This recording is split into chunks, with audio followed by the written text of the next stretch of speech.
కొండపి నియోజకవర్గంలో తెదేపా వైకాపా మధ్య ఓవైపు గొడవలు జరుగుతూ ఉండగానే మరోవైపు తెలుగుదేశం ఎస్సీసీఎల్ నాయకుడి భార్య మృతి చెందడం వివాదాస్పదమైంది. వైకాపా నాయకులే ట్రాక్టర్తో ఢీకొట్టి హత్య చేశారని మృతురాలి కుటుంబ సభ్యులు ఆరోపిస్తున్నారు. ప్రకాశం జిల్లా టంగుటూరు మండలం రాయవారిపాలెంలో తెదేపా నాయకుడు సుధాకర్ భార్య హనుమాయమ్మ అంగన్వాడీ టీచర్గా పనిచేస్తున్నారు. తెదేపా ఎమ్మెల్యే డోలా ఇంటి ముట్టడికి వైకాపా పిలుపునివ్వడంతో సుధాకర్ డోలాకు మద్దతుగా నాయుడుపాలెం వెళ్లారు. ఆ హనుమాయమ్మను సమీప బంధువైన వైకాపా నాయకుడు కొండలరావు ట్రాక్టర్తో ఢీకొట్టి చంపారని కుటుంబ సభ్యులు ఆరోపిస్తున్నారు. ట్రాక్టర్తో ఢీకొట్టడం వల్ల ప్రహరీ గోడ హనుమాయమ్మపై కూలిందని మృతురాలి కుమార్తె విలపించారు. అడ్డుకునేందుకు యత్నించిన తనపైన దాడి చేశారని ఆమె వాపోయారు. బడిలో పిల్లలకి వంట వండడం కోసం వాటర్ కోసం మా ఇంటికి వచ్చింది. మా రిలేషన్ వాళ్ళే డాక్టర్ వస్తుంటే వాళ్ళకి మా గొడవలు ఉంటాయి. సరే వెళ్తున్నారులే అనుకున్నా.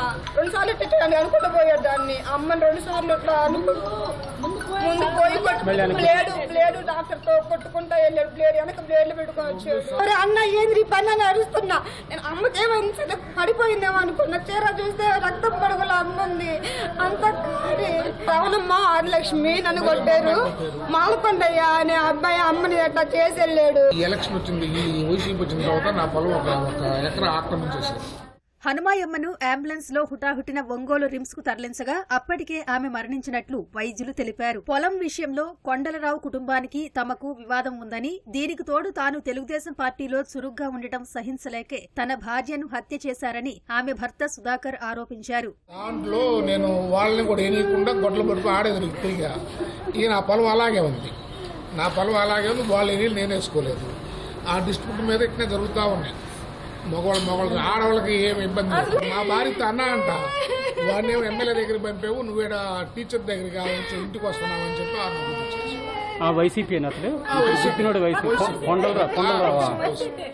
ఇది రాజకీయ హత్యనని తెదేపా ఎమ్మెల్యే స్వామి ఆరోపించారు. ఈ రోజు మా కార్యక్రమంలో యాక్టివ్ గా ఉన్నటువంటి టంగుటూరు రాయవారిపాలెం చెందిన సవలం సుధాకర్ భార్యని వైకాపా నాయకులు ట్రాక్టర్తో గుద్ది హత్య చేశారు. ఆ అమ్మాయి అంగన్వాడీ వర్కర్ హనుమాయమ్మ.